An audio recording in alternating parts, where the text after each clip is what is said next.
Ano ba yun? Ako na, ano, Gano'n ka ako lumuwa. Gano'n ko ka-excited? Siyempre, very excited po at muli makakabalik po ako ng Araneta Coliseum.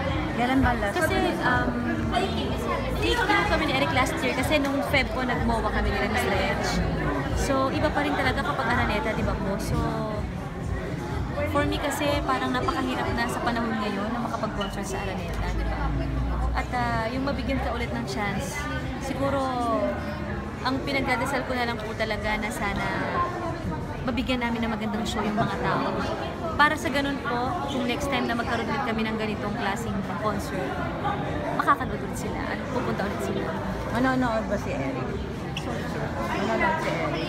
Si Eric, nag-promise siya sa akin, actually sa amin po, kasi double check niya lang po yung schedule niya kasi feeling ko nasa out of town siya nung time na yun. Pero kung wala naman po siyang schedule, talagang manonood po siya. Ang guess namin mo kanina sa love pa, happy ka pa lang. Ano ibig mo sabihin doon? Pa-happy? Kumbaga, ibig sabihin ko parang magiging masaya pa lang ulit. Ay, Yun, Bakit? magiging masaya pa lang. Pakialam. ano ba nangyari sa ano? So nagkaroon ba ng, Masaya. teka lang, nagkaroon Tita, ba ng masaya po. pull off? Hindi, Nagkaroon tita, ba masaya ng... kami doon Masaya. Saya nila doon. So ano nga nangyari? Nagkaroon ba ng parang pull off or... Hindi naman, sa sarili ko lang naman po yun na gusto ko lang, Space? gusto ko lang bigyan ng time yung sarili ko talaga. Mga ilang months yung gano'n? Hindi ko po masabi sa ngayon kasi tito ang dami ko talagang work. Nakakatuwa na nahihirapan nga ako kung saan ko na ilalagay yung time ko for Mama Bob. For ano, ganyan. So ano sabi ni Eric nung gano'n? Sa ganitong ano mo na may gusto mo may time mo na for yourself? Si Eric naman po, Willing ba siya maghintay? never naman po yan nagreklamo sa akin. So, naiintindihan niya naman po lahat yun. Saka masayang-masaya siya sa mga trabaho na dumarating pa po sa akin hanggang ngayon. Kasi syempre, yun naman ang kailangan nating lahat, di ba? Syempre, priority natin talaga ang work. Angeline, kasi parang isang ano nga na lang, naging kayo ba talaga na Eric at naghiwalay? Kasi yung lumalabas at yung mamamatay na to. Sinasabi po nila na Naging kayo at Naging kayo, naghiwalay tapos kayo. naghiwalay na. hindi naman naghiwalay. Ay, hindi pa hiwalay. Hindi naman So nagkaroon ng... Hindi naging kayo? hindi naging. Naging sila pero Kaya hindi pa malinaw hiwalay. lang. Dinawin mo. Ang malinaw po dyan, iti-text ko sa inyo. Ay, naku, okay na. So Angeline, kayo...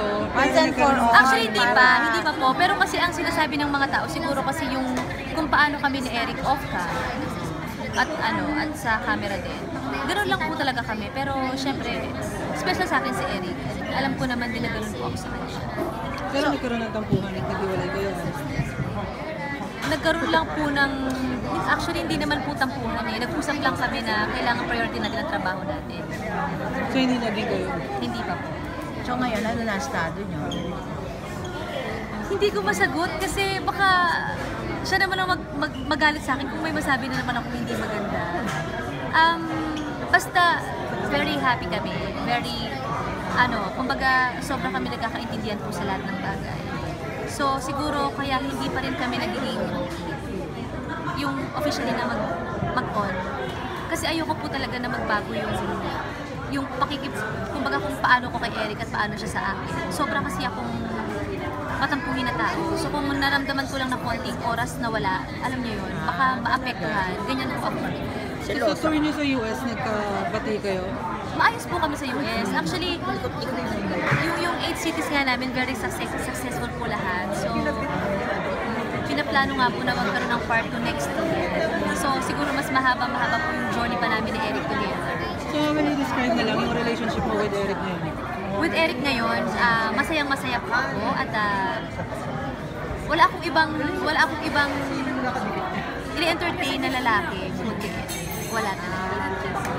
Kasi baka, di ba, yung mga nababanggit ko before sa magandang buhay, tinanong lang po ako nun kaya ako nasabi. Pero yung halimbawa na nakikipag-date, wala naman.